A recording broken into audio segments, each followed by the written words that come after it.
amigos da TV Cidade, estamos aqui hoje inaugurando mais um programa, Advocacia para Todos. Esse programa será destinado a tratar de assuntos jurídicos. Hoje inauguramos com um amigo, advogado Alex Sebem, por demais conhecido já na cidade. Já enfrentou grandes causas da cidade, como a defesa do IPTU e outras tantas, né, doutor Alex? Obrigado por ter aceito o convite. A Câmara 3 para o seu primeiro oi. Boa tarde, Gleici. Boa tarde a todos. Agradeço novamente retornando aqui para uma conversa, um bate-papo, sempre explicando para a sociedade como funcionam as leis, e acredito que hoje vamos ter mais uma conversa didática e bem instrutiva. Muito bom. Fora as suas atividades labutas diárias no escritório de advocacia, que é o Rab Sebem, né? Uhum. A pronúncia é Rab? Rab Sebem, advogado associado. O doutor também é um advogado conciliador criminal, é esse o nome? Isso, eu além do cargo de advocacia, paralelamente eu tenho o cargo de auxiliar da justiça como conciliador criminal do Tribunal de Justiça do Rio Grande do Sul, atuando no Fórum de Farroupilha já há 7 anos. Há 7 anos. 7 anos. E um advogado que está se formando agora e que gostaria de ser um conciliador, quais são os caminhos para isso? Para ser conciliador criminal você tem que fazer um processo seletivo, né? O concurso, como dizem, eu também prestei isso lá em 2013, e aí tu é aprovado, nomeado como conciliador. Há um curso preparatório, do qual eu fiz na Júris, né? A Associação dos Juízes do Estado do Rio Grande do Sul, em parceria com o tribunal. Eles ensinam técnicas de conciliação, introduzem também a legislação, não que a gente não saiba, mas fazem uma revisão da Lei 9.099, que é a lei que o juizado é submetido, e também alguma legislação esparsa no tocante a crimes de menor potencial ofensivo e contravenções penais, né? Então essa que é o curso preparatório. E no decorrer do exercício do cargo, a gente vai tendo alguns cursos de revisão, atualização. Esse curso inicial é de quanto tempo, doutor? Ele durou uns 2 meses, ele é online, nós temos aula online, e depois até tem algumas questões práticas de confecção de termo de audiência, algumas problemáticas são postas para que a gente resolva, né? E posteriormente está apto a exercer o cargo de conciliador criminal, que hoje no Brasil inteiro, né, é utilizado. As aulas online era antes da pandemia já? Não, eu me reporto a 2013, quando eu fiz o curso preparatório, né? Foi aprovado no concurso, fui nomeado e tive que fazer o curso preparatório, que foi online da Júris em parceria com o tribunal, né? E só para esclarecer, as audiências hoje em tempo de pandemia estão sendo feitas presencialmente, tá? O tribunal retornou, o Fórum de Farroupilha em específico retornou em outubro, e eu estou desde outubro fazendo as audiências, né? Tenho eu e mais uma outra colega. Presencial? Presencial. Os demais juízes normal também? Presencial? Não, aí tem as outras audiências, dependendo do caso, tem presencial, mas hoje estão partindo todas para online.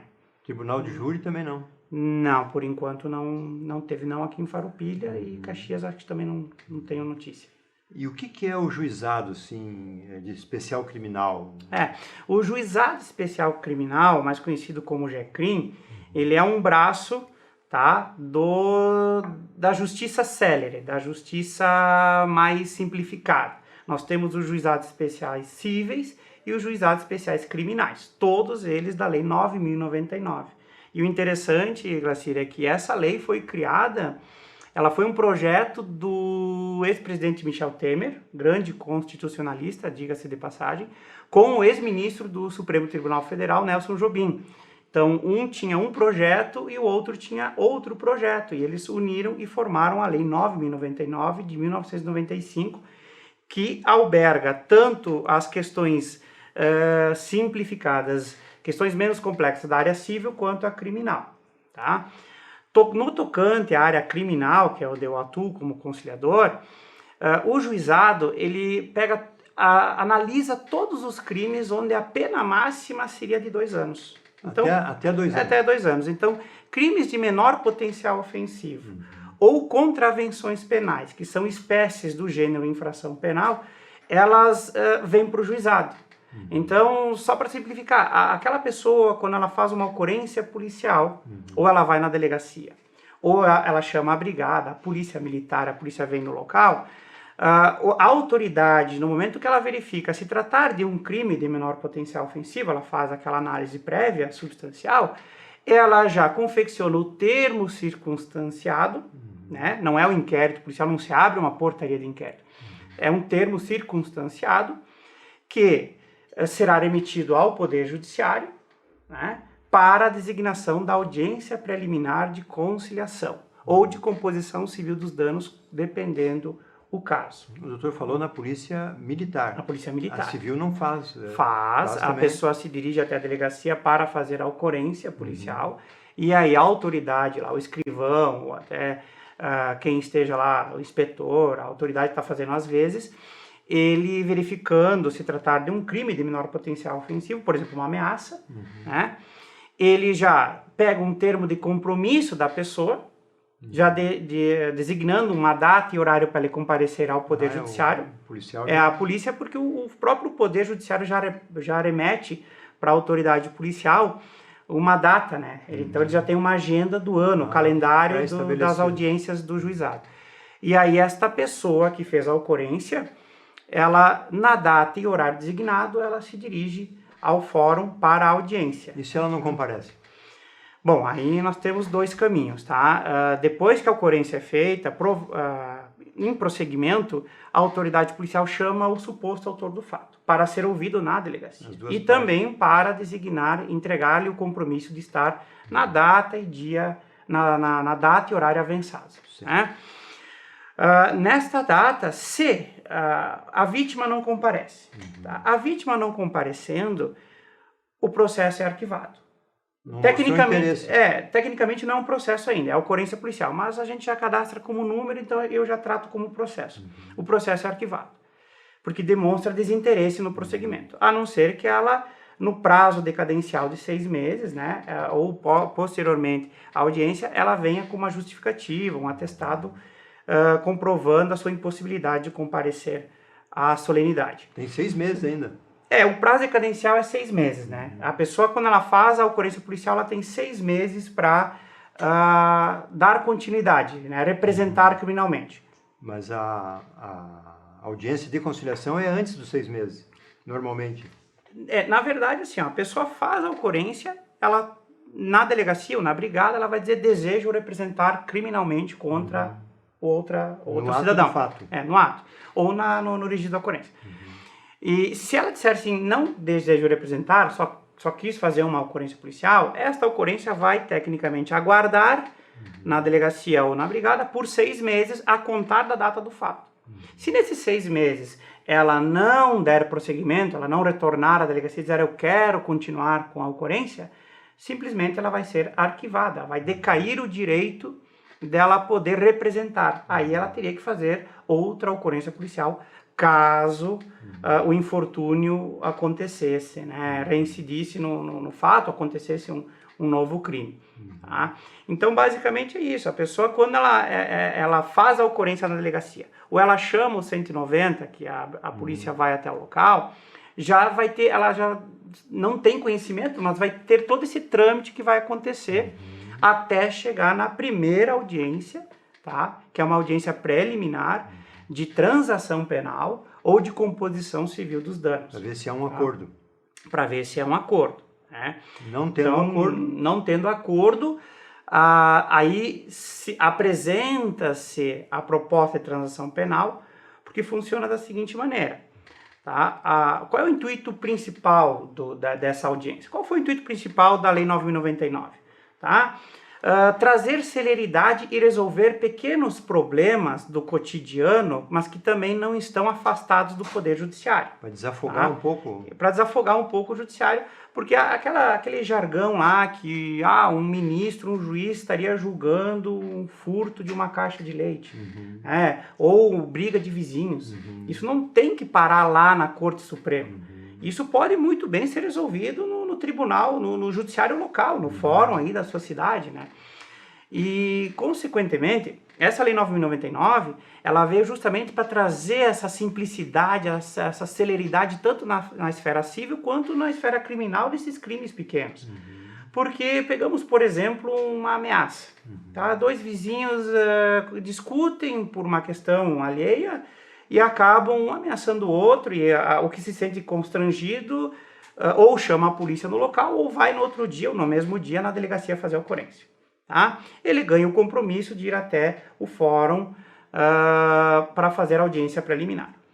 Chama-se a outra parte na delegacia, ela é ouvida, ela tem o direito de não falar também, de se manifestar somente em juízo, é um direito constitucional dela, ou ela pode esclarecer os fatos ali para a autoridade. A autoridade encaminha o termo circunstanciado para o fórum, eis que é designada a audiência e vem para o conciliador criminal. Na audiência do juizado, da solenidade preliminar, eu tento inicialmente fazer uma conciliação, advertir as partes que tal situação ela não pode mais ser efetuada, tá? De que não pode mais ocorrer, que nós temos que seguir o mínimo ético convivencial, né? A sociedade tem certas normas, eu diria até morais, e que essas normas elas são transcritas para o Código Penal, ou Lei Penal Extravagante, e que, advertindo-as, se elas querem fazer o respeito mútuo, a gente encerra por aí. Tá? Os dois concordarem, tudo bem. Se os dois concordarem, tudo bem. Se teve algum prejuízo material, que a parte vá possivelmente ingressar em juízo civil, na seara civil, para requerer esse dano, eu posso puxar esta indenização para o juizado criminal, fazer a composição civil dos danos, porque a lei me permite fazer isso, e aí encerrar também a questão civil, eu diria, né? A questão indenizatória. Desde que a pessoa Desde que a outra parte assuma o compromisso de pagar. Né? Muitas vezes tem provas inquestionáveis de que houve um dano, certo. E aí a parte já provavelmente acompanhada por advogado vai dizer, isso é uma questão que tu pode perder no juizado civil, então já acertamos ali a composição, parcelamento e encerra o assunto tanto na parte criminal quanto na civil. E se não ocorre o acordo? Já ia me perguntar, né? E se não ocorre o acordo? Se não ocorre o acordo, aí a gente analisa os antecedentes do suposto autor do fato. Tá? Tem ficha limpa?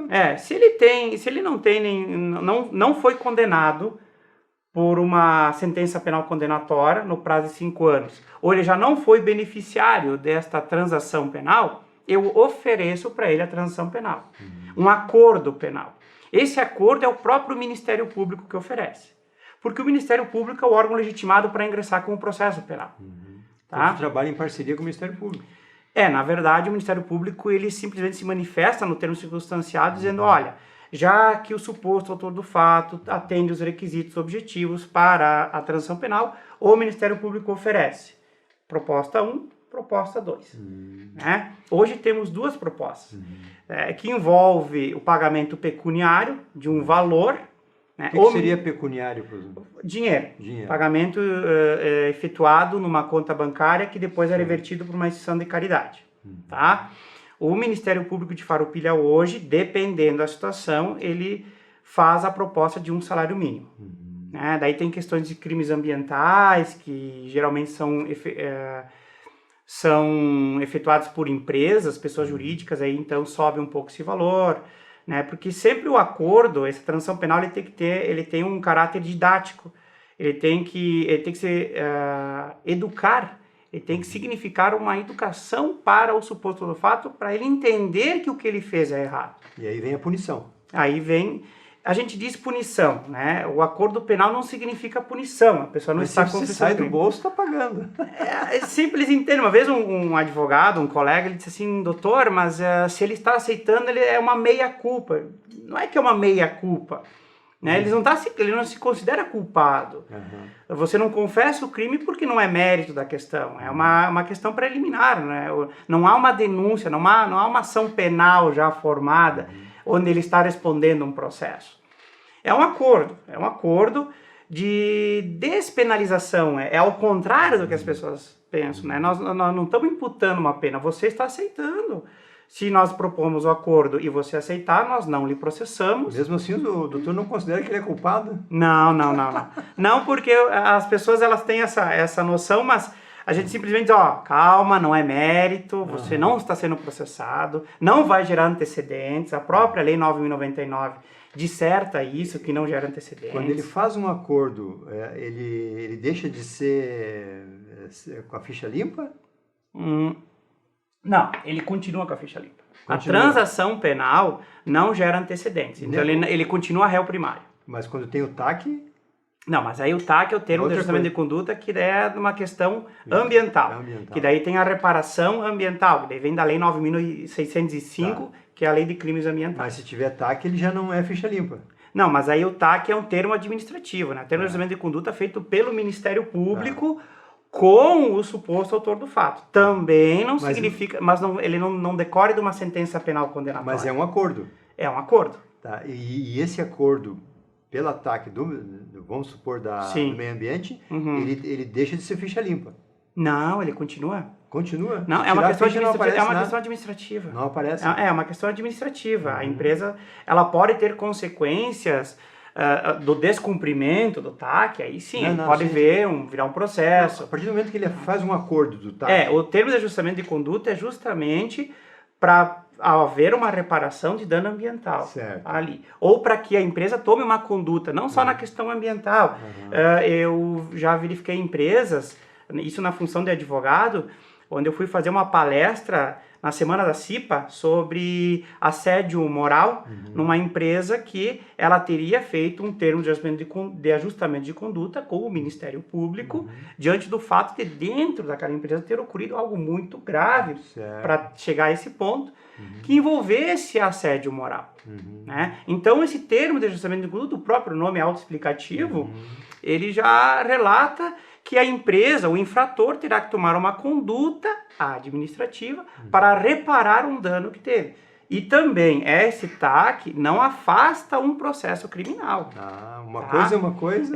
Geralmente as empresas vêm lá com os seus procuradores, porque a gente fez o termo de ajustamento de conduta com o Ministério Público, doutor, por que nós vamos pagar mais uma multa? Primeiro que não é uma multa, é um acordo penal, é uma transação. Certo? É um instituto despenalizador. Segundo, o termo de ajustamento de conduta não afasta o processo criminal. Você pode ter feito um TAC com o Ministério Público, mas o processo criminal continua. Porque é duas consequências, né? Tem uma consequência administrativa, essa judicial, e tem a outra consequência judicial. Que parte para o crime daí. Que parte para o crime. Aí a gente, voltando à questão da análise do acordo, a pessoa não tendo antecedentes, apresenta-se 2 acordos. Hoje, o Ministério Público de Farroupilha, ele simplesmente dá a pena pecuniária, para valor em dinheiro, depositado numa conta do Poder Judiciário, tá? Que é revertido depois para uma instituição de caridade, ou fazer serviços comunitários diretamente para a instituição de caridade. Então, ambas as propostas envolvem instituição de caridade. É uma ou outra? Uma ou outra, não as duas cumulativas, né? E normalmente o serviço comunitário é 2 anos?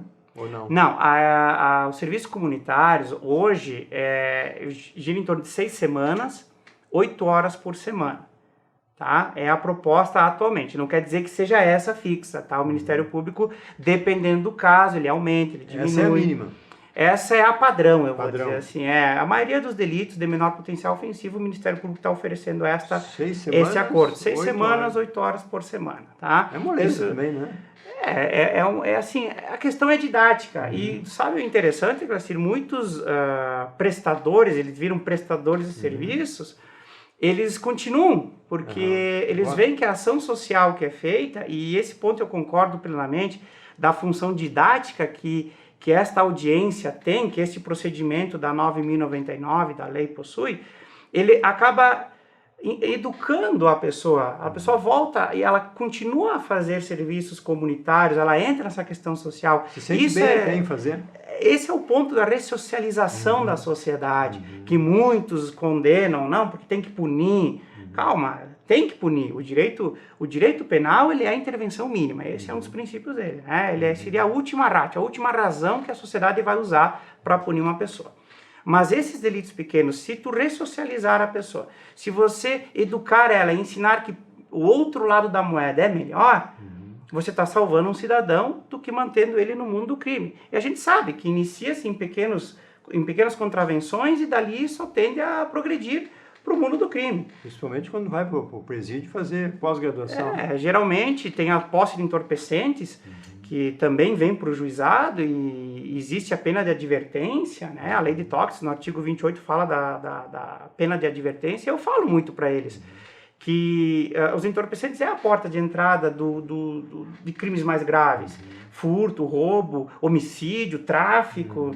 E que a pessoa ou vai ter sua vida dentro de um presídio ou pode até ser executada pelo próprio tráfico, pelos próprios companheiros do O que crime. mais acontece hoje, né?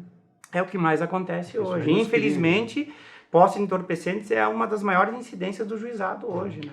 E o que é a posse? Até que quantidade? É que não se define, né? Não? Hoje, posse de entorpecentes, para tu ter posse de entorpecentes e tráfico, geralmente, falando substancialmente, porque daí nós entraremos num tema bem complexo, Certo. é o fato, as circunstâncias em que a pessoa foi abordada. A autoridade Se policial ela que determina normalmente. não é que determina, ela verifica o fato. Se a pessoa está com várias quantidade de drogas, geralmente tem dinheiro, geralmente tem uma calculadora, uma balança de precisão. Opa, nós não temos uma posse, nós temos uma mercancia de entorpecentes aqui. Então, este cidadão não é um drogadito, vamos dizer assim, o cidadão é um traficante. Mas se tiver com 10 palitos de maconha lá. Aí depende muito da autoridade. A autoridade. Aí depende muito do que vai entender o judiciário. Uhum. Tá? Cada caso. Enfim, são essas questões que a gente aborda no juizado, e eu sei que as pessoas vão perguntar, tá, mas gera antecedentes? Não gera antecedentes. Não gera. A pessoa é réu primário, tá? Só que, todavia, se ela voltar para o juizado dentro de 5 anos, ela não vai ter esse benefício. Tá? Lá no artigo 76 da lei fala claramente que as únicas vedações que nós temos para não ter o novo benefício, que já aconteceu, a pessoa ela foi acusada de vias de fato, ela entrou em vias de fato, uma briga corporal ali. É brigão. Com alguém. E depois de 1 ano ela se envolveu num acidente de trânsito, lesão corporal na direção do veículo. E ela voltou já ciente de que ela teria, vou fazer de novo, doutor. Não, você não pode. Porque 5 anos você não vai ter esse benefício. Então entra naquela ali, o cara tem ficha limpa, mas só que não. Eu diria assim, é a única penalidade no tempo que a lei prescreve. Entendi. Mas é bem isso. É nesse sentido. Uma pergunta que ficou é a seguinte, se a parte interessada não for, o processo se extingue aguardando 6 meses. Mas se a outra parte não for, como é que fica? Se a outra parte não for, se o suposto autor do fato não for, eu vou pedir a vontade da vítima. Você quer continuar com a ocorrência ou não? Aí ela vai dizer sim ou não. Se ela disser que sim, se ela quer continuar, será feito diligências, aí a pessoa vai ser intimada por oficial de justiça a uma nova audiência. Vai ser designada uma nova audiência. Tá? E se a vítima disser que não, há grande probabilidade de ser arquivada a ocorrência policial. Tá? Mas nessa segunda vez, ele é acompanhado para vir ali ou não? Não, aí ele vai ser intimado e digamos que nessa segunda vez ele não compareça. Aí ele, eu sempre digo ele é oficialmente intimado, né? Porque daí o judiciário intima ele. Aí ele não comparece. Bom, esse termo circunstanciado vai para o Ministério Público. O Ministério Público vai analisar se existe justa causa para ação penal, se existe prova. E se existir prova de que ele cometeu um delito, aí virará um processo. Aí o Ministério Público denuncia. Aí continua no juizado, só que daí é uma denúncia, vira um processo criminal que vai correr no juizado. O juizado não termina na audiência de conciliação. Ele termina se as partes fecharem acordo ou se o autor do fato aceitar a proposta de transação penal. Se não tiver acordo e o autor do fato, que é um direito dele, não aceitar a transação penal, o Ministério Público vai analisar o conteúdo probatório que tem na ocorrência. E se tiver, virará um processo. Tá, mas esse processo continua no juizado especial? Continua no juizado especial. Aí depois vai ter o trâmite do processo, vai ter a proposta de suspensão condicional do processo, né, que daria um outro programa para falar também. Aí pode ter uma condenação. A condenação não vai tolher a liberdade da pessoa, não vai ser presa, né? Não dá cadeia. O juizado de conciliação. Entre aspas, não dá cadeia. A não ser que já vi casos, sim, de ter que converter em pena privativa de liberdade, porque a pessoa foi condenada, não pagou, não cumpriu, foi intimada, e foi reincidido. Aí o juiz não teve a alternativa senão prendê-lo, né? Senão converter a pena restritiva de direito, que é o que a pessoa ganha no juizado, em pena privativa de liberdade, que sim seria a prisão. O que a gente poderia passar para o nosso público com relação ao juizado especial criminal, que a gente não falou até aqui? O que o doutor se lembra aí de alguma coisa? Eu acho muito interessante e um recado para a sociedade que sempre que tenha uma questão do juizado, muito embora as pessoas não querem comparecer com o advogado, se faça comparecer com o advogado, né? O programa Advogado para Todos é um grande, parabenizar vocês porque isso traz o mundo jurídico para a sociedade. E o advogado ajuda, porque as partes vêm desavisadas, as partes elas vêm com uma noção errada, como a gente rapidamente, a gente lapidamos algumas dúvidas, mas que eles se façam presente com um advogado que possa orientá-los e assim eles terem noção do que eles estão acordando, do que eles estão respondendo lá, né, para que não tenha equívocos e que eles não saiam com uma sensação de que a justiça não fez o seu papel ou de que está sendo injustamente condenado, né? Então a presença do procurador, do advogado é importantíssima. Para nós fazer o encerramento, depois deixo o doutor já com as considerações finais na Câmara do Meio. Ninguém tem o direito de dizer que não sabia. Se está na lei, tem que cumprir. A ninguém é lícito desconsiderar a lei, né? Geralmente as pessoas dizem que não têm esse conhecimento. Não é que não tem, até pode não conhecer a letra da lei. Mas geralmente, como eu sempre digo nas audiências que eu realizo, são mais questões morais, né? Que todo mundo sabe onde que está errando, onde que não está. Mas cada um tem o direito de se justificar e de se defender. Isso é... Direito de defesa, Esse é inquestionável, na Constituição está previsto, todos têm esse direito. E é mundial isso, direito de defesa. Com certeza, está na Declaração dos Direitos Humanos também, né? Então... o Brasil tem adotado na sua Constituição. Isso a gente tem certeza. Muito obrigado, doutor.